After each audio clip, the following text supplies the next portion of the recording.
Hi everyone. Hi, this is Badia Imara and this is my show Pure History.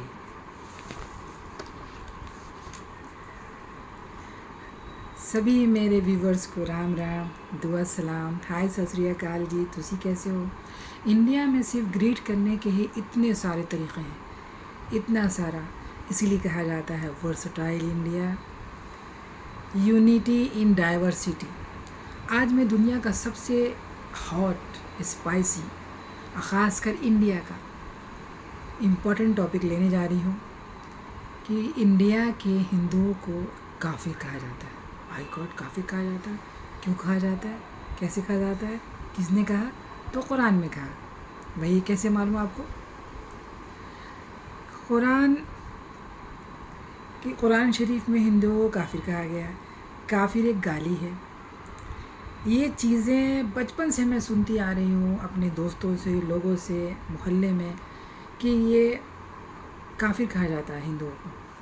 तो मैंने सोचा कि क्यों नहीं मैं इस पे रिसर्च करूं कि भाई काफिर कहा जाता है, क्यों कहा जाता है, किस लिए कहा जाता है, काफिर वर्ड है क्या। तो मुझे पता चला कि काफिर तो सिर्फ एक मतलब है जिसका मतलब होता है पॉलीथिस्ट। अब पॉलीथिस्ट जब गाली नहीं है तो फिर काफिर कैसे गाली है, ये मुझे समझ में नहीं आया। जैसे मोनोथिस्ट होता है, जैसे पॉलीथिस्ट होता है, वैसे एथिस्ट होता है। पॉलीथिस्ट का मतलब काफिर अरबी में कहते हैं, जिसका मतलब है कुफ्र करने वाला, एक से ज़्यादा ईश्वर को मानने वाला, आइडल वर्शिप करने वाला, एक से ज़्यादा खुदाओं को मानने वाला। तो ये पता चला कि जो एक दूसरे को अब कुरान पे आती हूँ कि कुरान में काफिर वर्ड का इस्तेमाल बार बार किया गया है। किसके लिए किया गया है मैं आप लोगों को बता दूं कि ये इंडिया के हिंदुओं के लिए बिल्कुल भी नहीं किया गया है। ये सिर्फ मक्का वासियों के लिए किया गया कि मक्का में जो लोग रहते थे वो पॉलीथीस्ट थे, वो एक से ज़्यादा ईश्वर को मानते थे। क्योंकि दुनिया में जब कुरान आया, हिंदू तो कोई वर्ड ही नहीं है, हिंदू तो कोई वर्ड था ही नहीं। दुनिया में दो तरह के रिलीजन हुआ करते थे, semitic and non semitic. Semitic यानी अब्राहम रिलीजन, जैसे जो जिसके डिवाइन टेक्स्ट होते हैं, जिस आसमानी किताबें आई हैं जिसके लिए, जैसे मूसा अलैहिस्सलाम पे तौरात, जैसे दाऊद अलैहिस्सलाम पे ज़बूर, जैसे ईसा अलैहिस्सलाम के ऊपर इंजील, और and the last prophet Muhammad सल्लल्लाहु अलैहि वसल्लम के ऊपर कुरान शरीफ। तो कुरान शरीफ में ये बातें इसलिए कही गई है क्योंकि ये जो मुद्दा था, ये पॉलीथिस्ट और मोनोथिस्ट के बीच, मक्का वासियों के बीच में ये चीज़ जंगें हो रही थी। क्योंकि उस वक्त वहाँ मक्का में, काबा में, सऊदी अरबिया में लोग बहुत बड़े पैमाने पर पॉलीथिस्ट थे, मूर्तियों की पूजा करते थे। वो हिंदू देवी देवता बिल्कुल भी नहीं थे, वो हिंदू गॉड नहीं थे, वो जिन की पूजा किया करते थे। जुडाइज़ियम, यहूदियों के जितने भी देवी देवता थे उनको मानते थे, एंसेस्टर हुआ करते थे उनको मानते थे। ये हिंदू देवी देवता थे ही नहीं, ये तो उनकी पूजा किया करते थे। उनका बहुत बड़ा व्यापार था, बिजनेस था इन मूर्तियों का। जो काबा के अंदर इतनी सारी मूर्तियाँ रखी हुई थी, ये सब उनके एंसेस्टर, उनके गॉड सब उनके थे, कोई भी हिंदू देवी देवता नहीं थे। तो जो कुरान शरीफ में कहा गया है कि जहाँ काफिर देखो वहाँ मारो, क्योंकि इसलिए उतारा गया कि जब पॉलीथिस्ट और मोनोथिस्ट के बीच झगड़ा और जंगें बढ़ने लगी, और जो मक्का के जो पॉलीथिस्ट थे यानी काफिर, मक्का के, नॉट इंडिया के, वो लोग मोनोथिस्ट यानी इस्लाम एक्सेप्ट करने वाले पे जानलेवा हमला कर रहे थे, उसे मार रहे थे। तो अपनी जान बचाने के लिए ये आयत उतारी गई कि भाई तुम जहाँ काफिर देखो उसे मारो, क्योंकि वो उनको मार रहे थे। तो अब मैं ये बात करूँगी कि जब भगवत गीता में भगवान कृष्ण जब अर्जुन को समझा रहे हैं कि भाई तुम्हें अपनों को मारना है क्योंकि तुम्हें अपनी जान बचानी है, अपनी चीज़ों को बचाना है, उसके लिए तुम्हें सामने वाले को मारना पड़ेगा। तो ये वही चीज़ है कि जब हमें अपनी चीज़ों की हिफाजत करनी है तो सामने वाले को मारना पड़ेगा। अगर वो एक्सेप्ट करता है कि चलो हम नहीं मारेंगे, हम सुलह करेंगे, हम मिलजुल के रहेंगे, तो कोई बात नहीं। लेकिन ये सब मक्का वासियों के लिए कुरान के अंदर बताई गई कि आप उन्हें मारो। अब मैं बताती हूँ कि इंडिया में हिंदुओं को या नॉन मुस्लिम को उस वक्त क्या कहा जाता था। जब 711 ईस्वी में मोहम्मद बिन कासिम ने इंडिया पे आक्रमण किया तो बहुत इजीली वो जीत गया, क्योंकि कोई भी लड़ने वाला नहीं था। सब अपने अपने छोटे छोटे राज्यों में बटे हुए थे, सब अपने राज्य की हिफाजत करते थे, सब छोटे छोटे स्टेट के अपने राजा हुआ करते थे। तो जब वो जीत गया तो पहली बार उसने जजिया कर लगाया।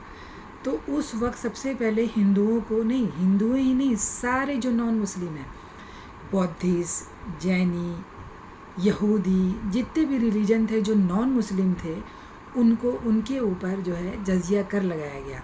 और उन लोगों को ज़ीमी कहा जाता था, ना कि काफिर। ज़ीमी जो अरबिक वर्ड ज़ीमा से आया है, जिसका मतलब होता है प्रोटेक्शन, और इसीलिए जजिया लगाया गया। जजिया का मतलब होता है प्रोटेक्शन मनी, क्योंकि अगर मेरा राज है, सब चीज़ मेरा है, तो फिर मैं हुक्म करूँगा, मेरी बादशाहियत है। तो जो मुस्लिम है उनके ऊपर नहीं था, लेकिन मुस्लिम के ऊपर भी था उस वक्त। वो अलग चीज़ें थी, वो जैसे आप उसको हदिया, अभी मुझे याद नहीं आ रही है, शायद हिंदू मुसलमानों के ऊपर भी टैक्स हुआ करते थे, पर वो दूसरे टाइप के टैक्स थे। पर हिंदुओं और जितने भी जो नॉन मुस्लिम थे उनके ऊपर जजिया यानी प्रोटेक्शन मनी लगाया जाता था।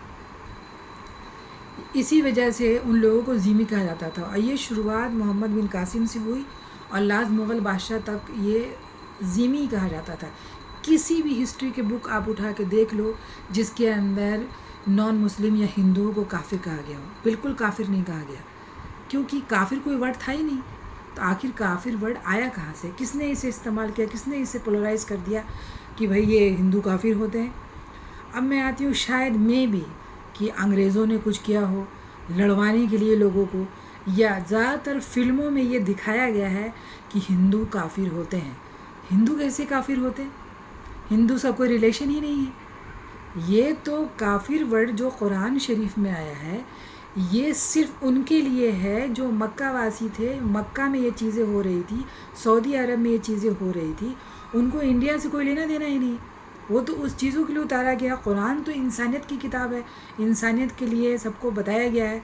वो एक पर्टिकुलर इसके लिए नहीं आया वो कि आप ये कह दो कि उनको कहा गया। तो ये लोगों ने गलत वर्ड, कुरान के वर्ड को निकाल के उसे पोलराइज़ करके उसको एक पॉलिटिकली मुद्दा बना करके हमारे हिंदू भाइयों को, हमारे जितने भी हमारे फ्रेंड हैं, उनके दिल को ठेस पहुंचाना, उनको गलत बोलना कि काफिर एक गाली है, हिंदू काफिर होता है, उन्हें मारना चाहिए, ये सब गलत है। इसका इस्लाम से, इसका कुरान शरीफ से, इसे किसी चीज़ से कोई लेना देना नहीं है, किसी चीज़ से कोई मतलब नहीं है। आप लोग समझेंगे कि चंगेज़ खां इतना बड़ा बादशाह मुस्लिम, वो भी मुस्लिम नहीं था, वो टेंगरिज्म रिलीजन को मानने वाले थे। पहले ज़माने में लोग आसमान को, शक्ति की चीज़ों की पूजा किया करते थे, वो ये सब चीज़ों को नहीं मानते थे। और तैमूर लंग के एंसेस्टर लोगों ने भी शायद बहुत सालों बाद उन लोगों ने इस्लाम कबूला, क्योंकि उसमें इस्लाम में उन्हें एक अच्छा प्रोडक्शन दिखाई दे रहा था। तो मैं कहना चाहूँगी, इन द कंक्लूज़न यही कहना चाहूँगी कि मुस्लिम बादशाह जो भी आए इंडिया में, जिन्होंने इंडिया को लूटा और मंदिरें तोड़ी, मूर्तियाँ तोड़ी, वो सिर्फ अपने बेनिफिट के लिए आते थे, इस्लाम फैलाने नहीं आते थे। वो अपने बेनिफिट के लिए आते थे, धन दौलत लूटना, क्योंकि इंडिया में बहुत धन था और जितने भी धन होते थे वो आज भी सिर्फ मंदिरों में ही होते हैं और मूर्तियों के अंदर ही होते हैं। इसीलिए वो मंदिर तोड़ते थे, इसीलिए वो मूर्तियाँ तोड़ते थे, ताकि उसके अंदर से वो धन को लूट सकें और यहाँ से ले जा सकें। ये सब चीज़ें थी। इसका इस्लाम से कोई लेना देना नहीं है, मुसलमानों से कोई लेना देना नहीं है। तो प्लीज़ आप अपने दिल को ठेस ना पहुँचाएं। काफिर कोई गंदा वर्ड नहीं है। काफिर का मतलब होता है पॉलीथीस्ट, जैसे मोनोथीस्ट और जैसे एथिस्ट, यानी जितने सारे जो लोग हैं। अभी मैं एग्जांपल दूंगी कि गौतम बुद्धा के बारे में, जो बिल्कुल नास्तिक थे, यानी उन्हें एथिस्ट कहा जाता था कि ईश्वर है ही नहीं, वो मानते ही नहीं थे। ये जैनिज़्म, बुद्धिज़्म, ये सब वहाँ से आया कि ये सब चीज़ें हैं ही नहीं, ये हेट्रोडॉक्स चीज़ों में आते थे। तो क्या आप उसको क्या कर सकते हैं कि सबके अपने अपने रिलीजन्स हैं, मानने वाले हैं। वो भी मूर्ति पूजा के ख़िलाफ़ थे गौतम बुद्धा, लेकिन आज दुनिया में सबसे ज़्यादा गौतम बुद्ध की मूर्तियाँ बनाई जाती हैं, सेल किया जाता है। क्यों? Business, it's a pure business. इससे रिलीजन से कोई लेना देना नहीं है। इसलिए मैं कंक्लूज़न पे आना चाहूँगी, प्लीज़ आप इन कुरान की बातों को निकाल के और इन बातों को निकाल के हिस्ट्री से, कुरान से इनका कोई रिलेशन नहीं है। कुरान एक अलग होली बुक है जिसके अंदर मक्का वासियों और सऊदी अरब के लोगों के लिए जो वहाँ जंगें चल रही थी उन पे चीज़ें उतारी गई थी, वहाँ के लिए प्रॉफिट आए थे। वो इंसानियत की किताब है। वो ये जितनी भी जो फालतू बातें हैं, किसी एक चीज़ों को यहाँ से उठा लेना, किसी एक चीज़ों को यहाँ उठा लेना, उसको पॉलिटिकली मुद्दा बना देना, उसको कुछ भी कर देना, ये गलत है। इससे मुझे एतराज़ है, मैं इसको ख़ारिज करती हूँ कि ये बिल्कुल गलत है। और प्लीज़ आप लोग काफिर वर्ड से छुटकारा पाएँ। ये कोई भी वर्ड नहीं, गंदा वर्ड नहीं है। जैसे मोहब्बत, जैसे कोई भी अहिब्बा चीज़ें जो वर्ड है, उसी एक काफिर वर्ड है जिसका मतलब सिर्फ पोलोथिस होता है। तो नमस्कार, बाय।